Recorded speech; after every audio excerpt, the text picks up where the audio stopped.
Hi friends, நான் ஈஸியாக சக்கரை பொங்கல் வந்து குக்கரில் எப்படி செய்வேன்னு தான் சொல்ல போகிறேன். 3/4 டம்ளர் வந்து பச்சரிசி எடுத்திருக்கேன். 1/4 டம்ளருக்கு வந்து பாசி பருப்பு எடுத்திருக்கேன். இது குக்கரில் ஆட் பண்ணிவிட்டு அதே டம்ளர்லேயே காய்ச்சின பால் 1 டம்ளர் எடுத்திருக்கேன். 2 டம்ளருக்கு வந்து தண்ணி ஆட் பண்ணியிருக்கேன்.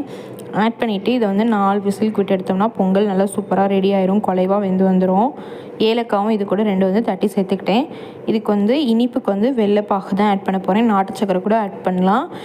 வெல்லம் வந்து உங்களுக்கு தேவையான அளவு எவ்வளோ இனிப்பு சாப்பிடுவீங்களோ அந்த தேவையான அளவு எடுத்துகிட்டு தண்ணி வந்து ஊற்றணும். கொஞ்சமாக தண்ணி ஊற்றணும், இல்லைனா ரொம்ப தண்ணி ஆயிரும். அளவாக தண்ணி ஊற்றி நல்லா கொதிக்க விட்டோம்னா வெள்ளைப்பாகு வந்து ரெடி ஆயிரும். பொங்கல் இந்த சைடு வந்து ரெடி ஆயிரும். பொங்கலை வந்து 4 விசில் விட்டோம்னா சூப்பராக குலைவாக வெந்து வந்துடும். கரண்டி வச்சு நல்லா மசிச்சுட்டு நம்ம வெள்ளைப்பாகை வந்து வடிகட்டி வச்சு இருத்தோம்னா டஸ்ட்லாம் வந்துட்டு போயிடும்.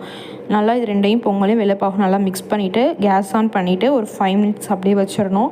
இதுக்கு தாளிக்கிறதுக்கு வந்து நான் வந்து நெய் 3 டேபிள் ஸ்பூன் ஆட் பண்ணிவிட்டு கிஸ்மிஸ் முந்திரி ஆட் பண்ணி நல்லா வறுத்துட்டு அது கூட வந்து ஆட் பண்ணி நல்லா ஒரு 5 மினிட்ஸ் கிளறி விட்டோம்னா சூப்பரான சக்கரை பொங்கல் வந்து ரெடி ஆயிடும். செம்ம டேஸ்ட்டாக இருக்கும். இது 1/2 ஹவர்லேயே வந்து செஞ்சிடலாம்.